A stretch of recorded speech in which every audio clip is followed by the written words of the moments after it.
Hello everyone, this is Steve with the Free Bullion Investment Guide. Today is August 17th and I'm doing a review and outlook price analysis video for silver. This is silver's 4-hour chart, and first off, it's been about 2 weeks since I posted a video on silver simply because of the drastic drastic rise in price of silver. There really hasn't been, I post a video every week, and I can't right now do videos every day, and if I were, then the price of silver I could do technical analysis on a daily basis, but on a weekly basis I just can't do it right now. And the price was so drastic in its rise that there really was nothing to show last week, so that's the reason why I waited another week before I posted another video.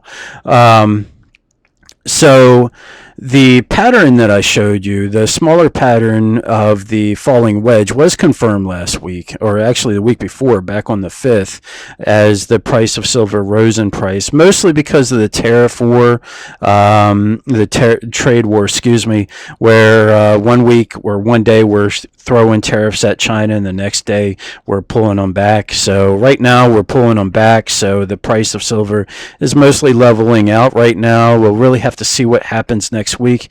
I'll get to that here in a minute. We do also have this large rising expanding wedge, which was basically confirmed with the rise in price of silver last week, and it stopped at it and changed directions. So we will keep it in the charts, even though it's nowhere near being confirmed. It is a negative pattern, so if the price of silver does confirm it, it will fall below it. But again, it is relevant since it was confirmed last week. But right now it's in no way, shape, or form close to being confirmed. So we'll keep it in there, but we won't talk much about it. The other pattern that I am finding in silver's price chart right now, well, I'm finding two patterns. One, I see a bull flag, which clearly by the name is a positive pattern, but I am also showing a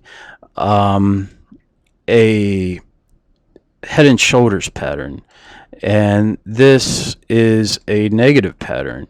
I'm thinking that this, where the bull flag is, could be a right shoulder.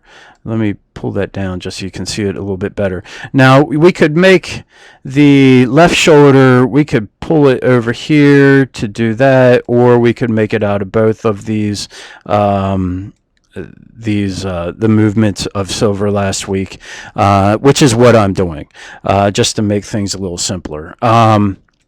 But the head and shoulders, if it does fall, if the price of silver does continue to move down in price, it will likely fall below the 1687 level, confirming the head and shoulders pattern.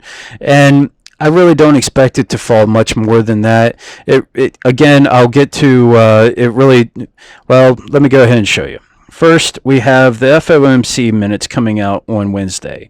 You want to pay attention to this simply because if the Fed states that or if they sound like they're going to do more rate cuts in the future, then the market will likely buy into silver and gold, and which will raise the price. But if they sound like in the Fed minutes that they're not going to lower rates, which would quite honestly just be dumb on their parts at this time with the inverted yield curve, but if they sounded like that they weren't going to, then the price of silver will drop, confirming the head and shoulders pattern. But also next week we have the Jackson Hole Symposium, where all the central bankers from around the world come together in Wyoming to talk about their issues, and no doubt you'll be hearing all about that this week. And it doesn't happen till Friday, but Jerome Powell, the chairman of the Federal Reserve, speaks at 10 a.m. on Friday, and again, the financial media and traders will be hanging practically on his every word to figure out what he may do in the future. So that's really what depends on with silver and gold, with how it's going to move. The minutes first come out on Wednesday, and then really what he says in his speech, traders will also be hanging on his every word. So if it sounds like we're going to get more rate cuts in the future, then we'll likely see the the bull flag confirmed next week, and 1750 will likely be overcome the resistance level of silver, and it will likely move higher. However, if they sound like that they're not going to continue cutting rates, which again, in my point of view, would just be dumb, because the yield curve is inverted, and the 2-year is higher than the 5-year. It did get higher than the 10-year, which is where the market freaked out and sold off last week. But I really expect them to come out with saying that they're going to cut rates in the future, and we should see another rise in silver because of that.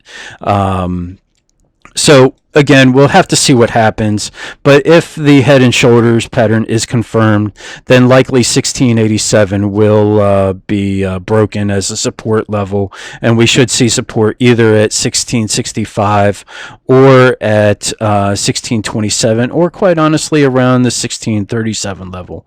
So that's it for this week's review and outlook for silver. I thank you for your time. Take care, and God bless.